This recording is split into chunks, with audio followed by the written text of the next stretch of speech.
Hello there, weary traveler, and welcome to this quiet corner of history. I'm truly glad you've chosen to spend part of your evening here with me. Tonight, we'll be slowing things down together, stepping softly into the forgotten shadows of the Middle Ages and exploring the lonely, hidden life of a medieval assassin. If you've ever imagined a world of daring rooftop chases, secret codes, or blades flashing in the dark, tonight's tale may surprise you, because for most assassins of that time, the truth was far colder, quieter, and filled with struggles you rarely see in the stories. No heroes, no fame, just cold nights, silent dangers, and long, lonely roads. So, before we begin, I invite you to get comfortable, whether you're snuggled under the covers, resting after a long day, or simply looking to drift gently into sleep. Let the soft hum of history guide you. If you enjoy these peaceful journeys into the past, I'd love for you to join our little community here. Feel free to subscribe, not because you have to, but because you'd like to come back and quietly explore more of these sleepy, forgotten stories with me. And if you wish, let me know in the comments where you're listening from tonight. It's always lovely to see who's joining us across the world. Now, take a deep breath, let the day slip away, and together let's begin our slow walk through the shadows of medieval life. Before we drift into this quiet story, let's picture a small attic room in a medieval town. The attic sits above a cobbler's workshop, where the smell of old leather and glue fills the air. The beams are low, and the only light comes from a single flickering candle. In the corner of the attic, two figures sit on the wooden floor. One is the master, an older man with tired eyes and rough hands. The other is young, maybe no older than 16, thin from too many hungry nights. The master speaks softly, so soft that you might not hear him over the sound of the rain gently tapping the roof above. The boy listens, his heart beating faster with each word. The master tells him of the rules. Never speak of what you do, never show your face when the deed is done, never leave a trace behind. The boy nods, his mouth dry, the weight of this new life settling on his shoulders like a heavy cloak. There is no grand ceremony, no cheers, no applause, just the quiet promise of a life lived in shadows. The candle burns lower. The boy repeats his vows, his voice no louder than a whisper. Outside, the rain keeps falling, as if washing away the boy's old life. And so begins the quiet, lonely path of the medieval assassin. No glory, no fame, only secrets, silence, and the long, dark nights that lie ahead. Imagine now that young apprentice, days, or perhaps weeks, after making his quiet promise. The attic room is the same. The candle burns low, casting soft shadows on the walls. But tonight, the boy does not speak or listen. He practices the first and hardest lesson: stillness. He sits with his legs folded beneath him, his hands stretched out, palms facing the ground. On the backs of his hands, his master has placed small pebbles. They are not heavy, but they feel like weights because they cannot fall. The room is silent except for the faint crack of the fire below and the soft drip of water outside the window. The boy breathes slowly. He tries not to think about the itch on his nose, the tickle on his cheek, or the cramp growing in his leg. He tries not to move. Every time a pebble falls, it clinks softly on the wooden floor. And each time it falls, the master shakes his head, his face calm but firm. Hours pass like this. The boy's arms feel heavy, his legs ache, but he keeps trying. His master says nothing, watching with quiet eyes. There are no kind words, no praise, just the quiet hope that tonight the boy will be more still than last night. This is the training of a medieval assassin, not wild fights, not daring chases, just silence, stillness, the art of becoming a shadow. The boy learns that in this world, moving at the wrong moment means failure. And failure is not just shame, it is death. So he sits, still as stone, waiting for dawn's first light, and wonders if he will ever feel free again. Let us picture the boy now, a little older, a little wiser in the ways of stillness. Tonight he does not sit with pebbles on his hands. Instead, he sits beside his blade. It is not some grand shining sword or fine dagger fit for a king. No, his blade is simple, narrow, worn, a tool, nothing more. In the dim light of a tallow candle, the boy, though perhaps we should now call him young man, leans over his work. He takes a strip of soft cloth and a small stone. Slowly, carefully, he draws the stone along the edge of the blade. The sound is soft, like a whisper, as steel meets stone. Again and again, he does this, sharpening the edge that must be sharp, but not too sharp, for too fine a point may break at the worst time. The blade, though simple, demands great care. The metal rusts quickly. A night left too close to a draft, and in the morning the edge will be red with spots of decay. The young assassin knows this. So he polishes the steel with oil he has traded for with his few precious coins or stolen from careless market stalls. Each night, this is his ritual. Sharpen, polish, inspect. He turns the blade slowly, watching the candlelight glint along its edge, and always a quiet worry stays with him. What if, in that one moment, the blade slips or the edge gives way? What if the tool he has trusted most fails him? There is no glory in this work, just patience, and the endless silent hope that when the time comes, his steel will serve him as faithfully as he has served it. Picture the young assassin now dressing for his work, long before the stars have faded from the night sky. He moves quietly in the dim room, pulling on his clothes. There is nothing grand about these garments. No shining armor, no flowing cape, just simple wool and leather, chosen for silence rather than warmth or style. His tunic is thin, almost too thin, worn soft from many nights of creeping through the dark. The wool is rough, and it scratches at his skin, but it does not rustle when he moves. That is what matters most. His trousers are patched in places where the cloth has worn through, but they hug his legs closely so they will not snag on fence or thorn. His shoes are soft-soled, made of thin leather that allows him to feel every stone, every crack in the path beneath his feet. They make no sound, but they offer little protection. On cold nights, his toes go numb, and when rain falls, the leather soaks through in moments, leaving his feet wet and cold until the job is done, until dawn, whichever comes first. He wraps a simple cloak around his shoulders. It is dark, the color of the night itself, and it smells faintly of the smoke from last night's fire. The hood shadows his face, but it does not stop the chill from biting at his cheeks. There is no comfort in these clothes. They do not shield him from the cold, nor the damp, nor the wind, but they keep him silent. And for a man who lives in the shadows, silence is worth more than warmth. And so, dressed in discomfort, he steps into the night once more. Picture a narrow, muddy road stretching out beneath a sky heavy with clouds. The young assassin walks this path alone. There is no horse beneath him, no grand cloak billowing in the breeze, just his feet, sore and tired, carrying him mile after mile. Each step is careful, for the ground is uneven. Stones jut out here and there, and deep puddles fill the ruts left by cartwheels. His soft shoes, made for quiet steps, offer no protection from the cold water. Soon his feet are wet, the chill creeping up through his legs, making each step harder than the last.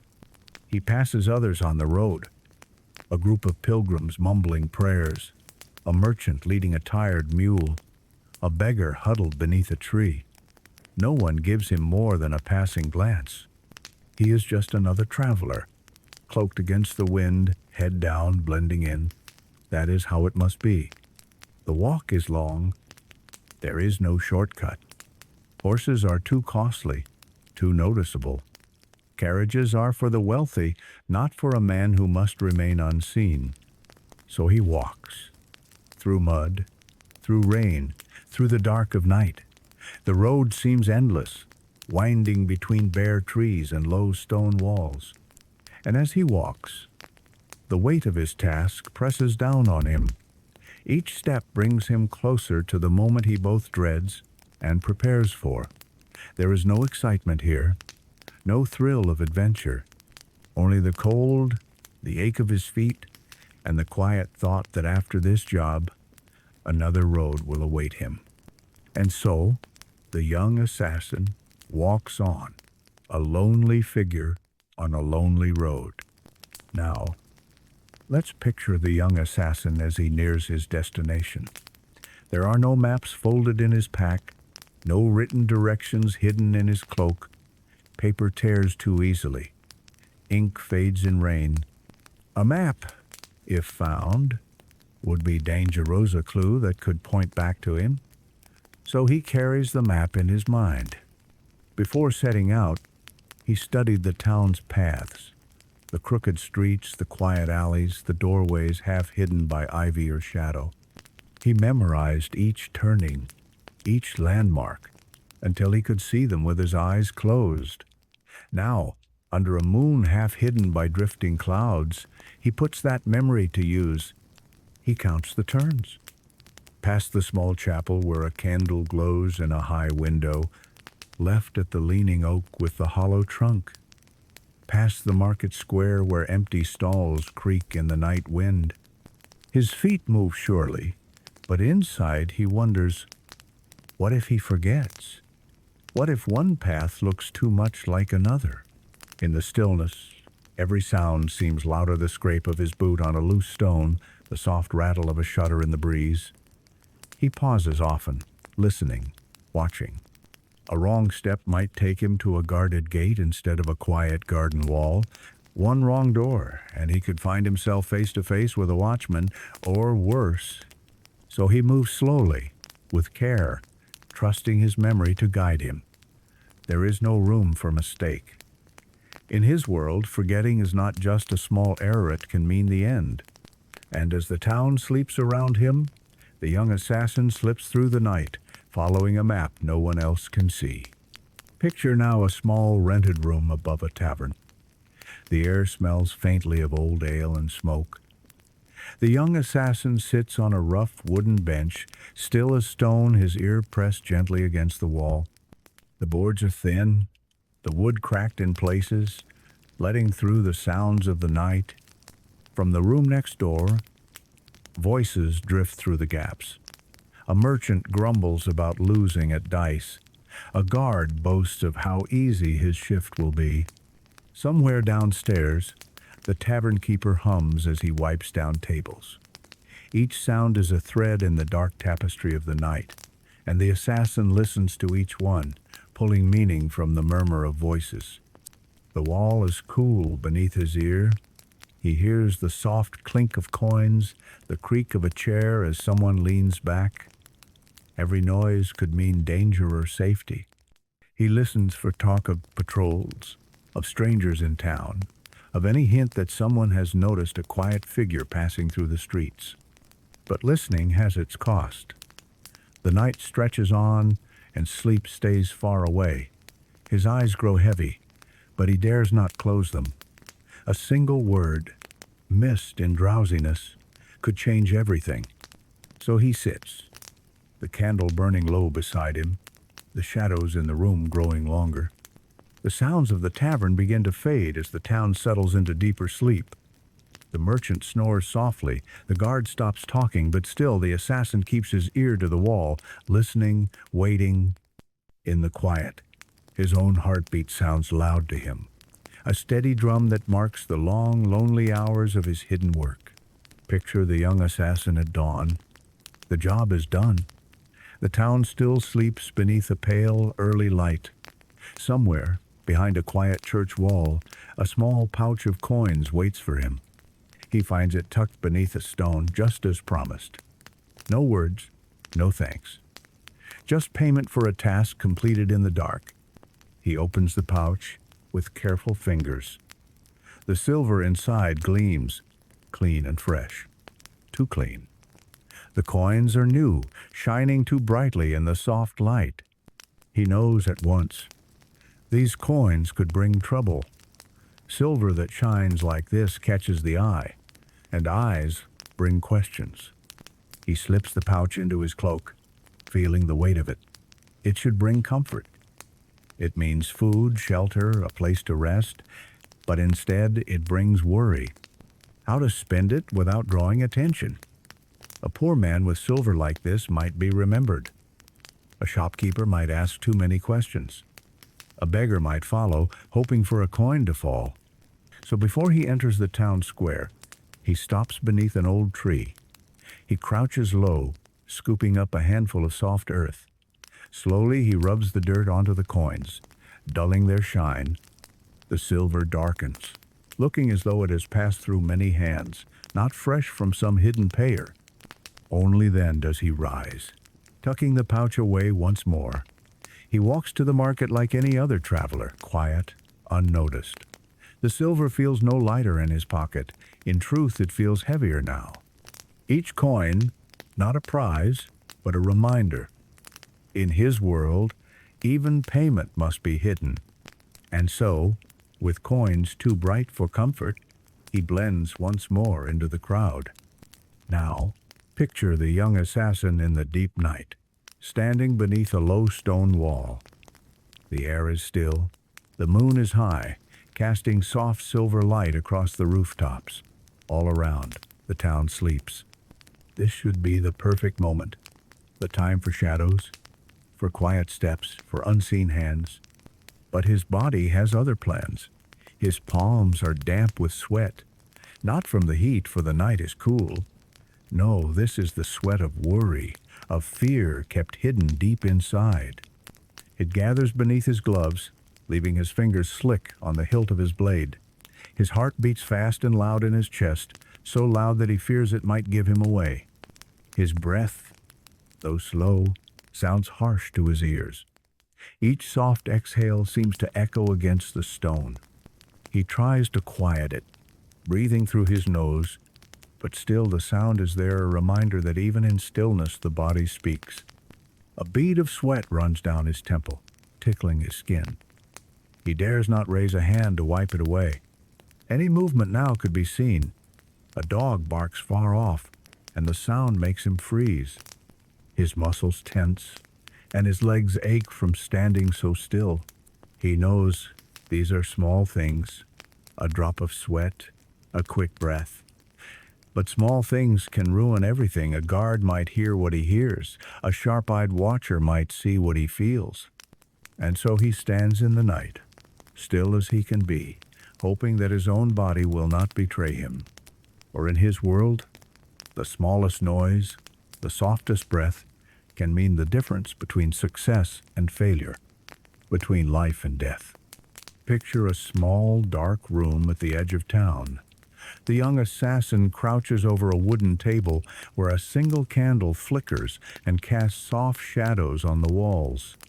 Before him are small clay pots, a glass vial, and a bowl carved from wood.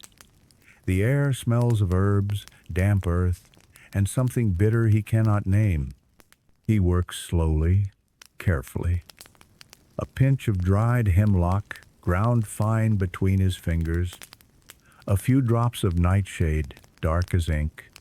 A thin stream of water from a cracked jug. He stirs the mixture with a stick, watching it swirl until it looks like nothing at all, just dark water in a wooden bowl. But he knows what it is. A drop of this would stop a man's breath. As he works, the room is quiet, too quiet. His thoughts speak loud in the silence. He wonders about the one this potion is meant for, a man he does not know, a man who may have done no worse than others. The potion is cold in his hands, but the regret that rises in his heart burns warm. He pours the mixture into a small bottle and stops it with a cork. His hands do not shake, but his heart feels heavy. There is no honor in this work, no cheer at the end, just the quiet hope that the task will pass unnoticed and be done. He blows out the candle, and the room fills with darkness. In that darkness, he feels the weight of the little bottle in his pocket, and with it, the weight of his choice. A choice made long ago when he stepped into the shadows. Picture the young assassin now, high above the quiet town. He crouches on a rooftop, where the tiles are old and uneven beneath his feet. The sky above is heavy with clouds hiding the stars. The moon glows faintly behind the drifting gray, casting just enough light to see the path ahead. He moves slowly, testing each step before trusting his weight to it. The tiles shift and creak under him, baked hard in the sun by day, but brittle now in the cool night. Every sound, no matter how small, feels loud in the hush of the dark. When a tile cracks, it sounds to him like a clap of thunder, though no one stirs below. The roof slopes steeply. His hands grip the edge as he inches along, fingers cold against the stone. Far below, a dog barks once, then falls silent again. A lantern flickers in a window, then goes dark. The town sleeps on, unaware of the quiet figure above. There is no rush, no chase, no wild leaps from roof to roof, just careful steps, slow breathing, the soft shuffle of leather on clay. He pauses often, listening to the wind, waiting for a breeze strong enough to carry the sound of his movement away. The roof feels endless. Each step brings him closer to his task, yet also deeper into danger. One slip, one loud crack of tile, and the quiet night could end in alarm. But he keeps moving, steady and sure, as the clouds drift and the moonlight glimmers on the rooftops. Above, the sky watches in silence. Below, the town dreams on. And between the two, the assassin walks the narrow line of shadows. Picture the young assassin now, his path almost clear. He has crossed the rooftop, climbed down a low garden wall, and crept through a narrow alley. The night air is cool and still. The town feels empty, as if the world itself has paused. He moves like a shadow, unseen, unheard. But then, a small sound stops him, a faint gasp, the soft creak of a shutter pushed open. He freezes, holding his breath, listening. A child's face peeks out through the gap in the wood, wide-eyed, curious, not frightened, just awake when they shouldn't be, drawn to the night's quiet mystery. The assassin stays still, hidden in the deeper dark of the alley's edge. His heart beats louder now, a slow, heavy drum in his chest. He waits, hoping the child will grow bored or sleepy and return to their bed. But the face lingers, watching the still night, unaware of the danger so near. A cat slinks past, its paws soft on the stones. The child giggles quietly, following its path with their eyes. The assassin dares not move. One step, one soft scrape of boot on stone, and the child might see him, might tell someone in the morning. And what then? A small voice can stir large trouble. So he waits. As the minutes stretch long, the cat disappears into the night. The child's face finally pulls back, the shutter closing with a soft thud. The alley is silent again. Only then does the assassin breathe. He slips further into the shadows, grateful the night has offered him another chance. For in this quiet work, danger comes not just from swords or guards, but from the small, innocent eyes that sometimes see what should remain hidden. Now, let us picture the young assassin once the task is done. The night still clings to the town, and the first pale light of dawn has yet to touch the rooftops. The job was quiet, clean. No witness saw the hand that struck. No guard heard a sound. But his work is not over, not yet. The body lies hidden, perhaps in the corner of a stable or beneath a garden hedge. That part is simple. Bodies are heavy, but they do not speak. What troubles him more are the words that will come, the whispers, the guesses, the stories. So he does what few think of. He shapes the tale before it begins. He leaves behind small signs of purse cut open, as if by a thief's blade. A trail of scuffed footprints that lead toward the forest road, not back to town. He pulls a bit of cloth from the victim's cloak and leaves it snagged on a broken fence as though torn in a struggle. He walks to the tavern as dawn nears, orders a small ale, and listens. When the body is found, as it surely will be, people will talk. He will listen again, gently guiding the talk with a word here, a nod there. Bandits, they will say, or perhaps a jealous rival. No one will think of a quiet man with soft boots and a calm voice. This is the harder work, the unseen work. Not hiding a body, but hiding the truth, turning people's minds away from what really happened. And as the town wakes and the sky grows light, the assassin steps into the day like any other man. Another shadow faded, another story carefully told. Picture the young assassin now, seated on a low stone wall outside the town's edge. The job is finished, the silver is earned, but his thoughts are not at ease.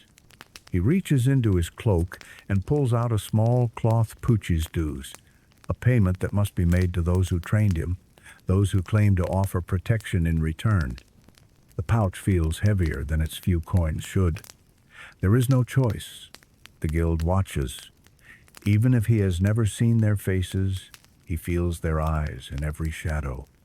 If he forgets his dues or dares to hold back even a single coin, there will be a reminder.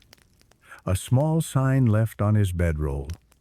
A knife lodged in a tree near his camp. A whisper from a stranger in a crowded street. And yet paying on time brings little peace. He knows the truth.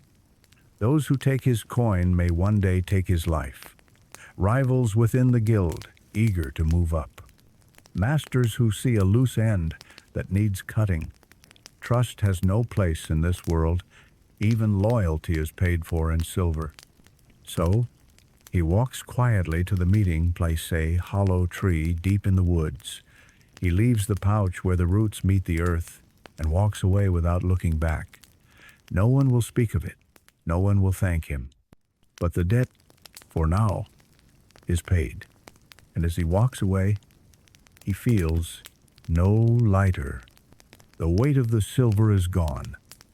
But in its place is the same old burden, knowing that in his trade there is no true friend. Only watchers waiting for a slip. And a world where trust is a dangerous thing. Picture the young assassin as night falls once more. His work is done, but his heart is still heavy with the weight of it. His feet carry him, almost without thought, toward the old stone church at the edge of the town.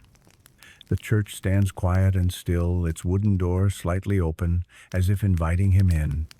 The air smells of cold stone and melted candle wax. Inside, the soft glow of a few small flames lights the space. Shadows dance gently along the walls, where saints and angels are carved in simple, worn lines. The assassin steps inside, drawn by the quiet. Here, at least, there are no questions, no sharp eyes watching him, no silver changing hands. He sinks onto a bench, listening to the silence. His head bows, though no words come to his lips. He does not pray, he does not dare. But for a moment he lets himself hope. Hope that these walls might hold back the dangers of his world. Hope that here, in this quiet place, he might rest, if only for a little while. But deep down, he knows the truth. The church offers no true protection. Contracts do not stop at the church door. A man with a blade hidden beneath his cloak will not pause for the sound of a hymn or the sight of a cross. The stone walls cannot guard him from what follows. And so, after a short time, he rises once more. He pulls his hood low, steps out into the night air, and walks away. The church fades behind him, its door closing with a soft creak. Sanctuary, he knows, is only a dream. The real world waits beyond the door, and it does not forgive. Now, picture the young assassin in the dark of night, moving through the forgotten corners of the town. The alleyways are narrow here, damp with water that never dries, even in summer. Beneath his boots, the ground is soft with mud and old straw. The air is heavy, thick with the smell of rot and smoke. To escape the eyes of guards, he sometimes uses the old sewer tunnels. These tunnels run beneath the town, hidden from sight. But they are not empty. Rats scurry through the shadows, their eyes small and bright in the dark. Their tiny claws scratch at the stones, always searching, always watching. The assassin walks carefully, his hand resting lightly on the wall to guide him. The walls are slick with damp moss. The ground beneath his feet feels alive with the movements of creatures he cannot see. He knows these tunnels hold dangers greater than guards. The rats carry sickness, fleas that live in their fur bite, and with those bites comes fever, weakness, and death. But what choice does he have? To walk in the open is to risk being seen. To hide in the tunnels is to risk the plague. This is his life, a path where every step holds danger and no road is truly safe. Later, when he emerges into the cool night air, he breathes deeply, as if trying to fill his lungs with something clean. But the fear stays with him, for sickness is a silent enemy. A single bite, a single unseen flea, and his careful work, his quiet steps, all would end the same. And so, he keeps moving, leaving the tunnels behind, hoping the sickness stays behind too. Picture the young assassin now, far from the town, walking along a quiet riverbank as dawn breaks. The water moves slowly, reflecting the pale light of the rising sun. The air is cool, and for the first time in many hours, the world feels still. But inside his mind, there is no peace. He looks down at the river's surface and sees not just his own reflection, but the faces of others' faces he cannot forget. The faces of those he was sent to find in the dark. Faces that turned in surprise, eyes wide, mouths open to speak a word that never came.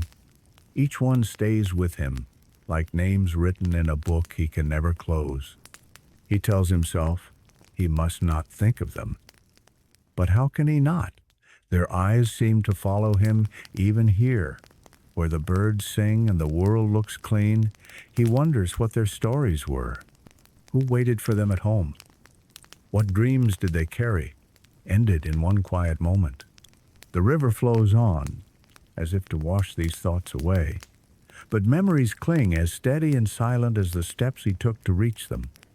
At night, in the quiet before sleep comes, those faces rise again. He tries to push them aside, to let them fade like mist. But they stay, watching, waiting, part of him now. He kneels at the river's edge, splashes cold water on his face, hoping it will clear his mind. The water drips down, but the memories stay. This, too, is the price of his life in the shadows. Not just the risk of blade or sickness, but the weight of all he remembers. Picture the young assassin now, older than when we first met him. The lines on his face are deeper. His hair, once dark, shows threads of gray. His step is slower, though his eyes still watch the world with care. He walks down a quiet path at the edge of a village, a place where no one knows his name. In his pocket, hidden beneath folds of cloth, are a few small coin-shees savings from many years of silent work. Enough, he hopes, to buy a small room, maybe a bit of land. Enough to live quietly, far from danger, but deep down he knows that silver will not buy peace. He tries to tell himself that he is safe now, that he can rest. But every sound makes him turn his head. The creak of a cart's wheel, the bark of a dog, the footsteps of a stranger on the road all stir the old worry. He keeps his back to the wall when he sits. He watches the doors and windows, always alert. He thinks of others who tried to leave the life behind. Men who buried their blades, men who hope to be forgotten, but the past does not let go so easily. A face remembered by the wrong person, a debt unpaid, a rival seeking to rise, these things have long memories.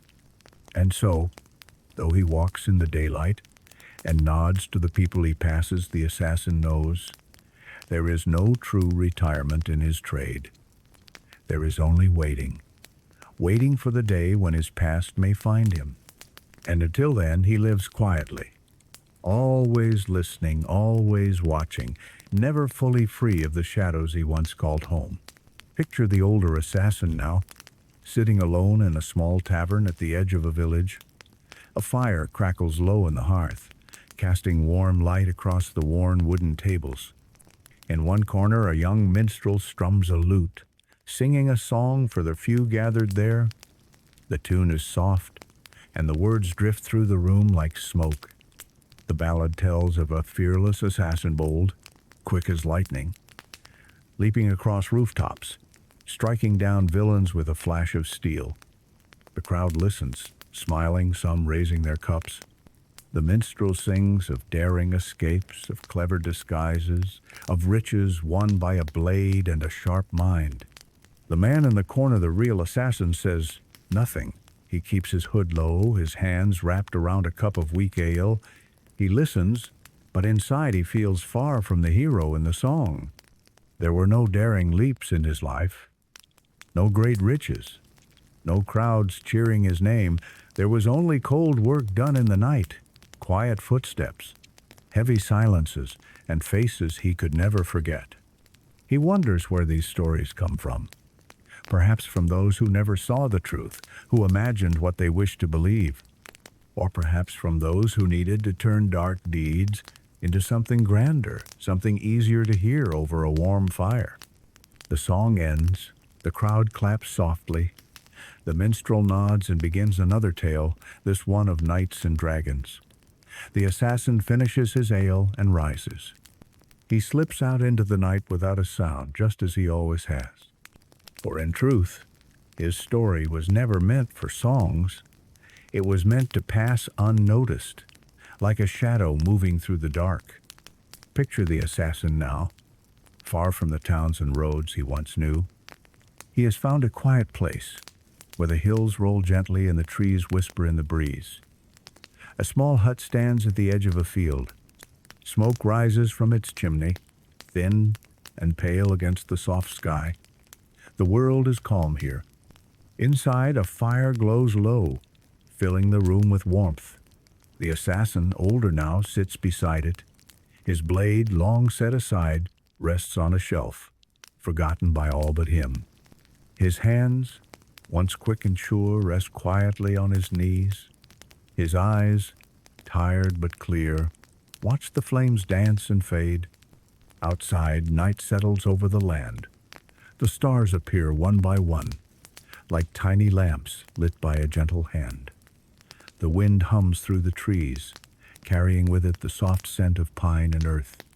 The assassin listens, and for once he feels no need to watch the door, no need to mark every sound. The dangers of his old life feel far away, like a dream he has finally woken from. He breathes deeply, slowly. The air is cool and clean. The weight he carried for so long of secrets, of faces, of quiet deeds done in shadow feels lighter now. The night wraps around him, soft as a wool cloak, and as the fire burns low and the world grows still, he lets his eyes close. There is no one left to chase him, no debts left to pay, just the quiet and the peace he sought for so long. And so, the story ends not with a shout or a clash of swords, but with a breath, a sigh, and the hush of a long journey finally at rest.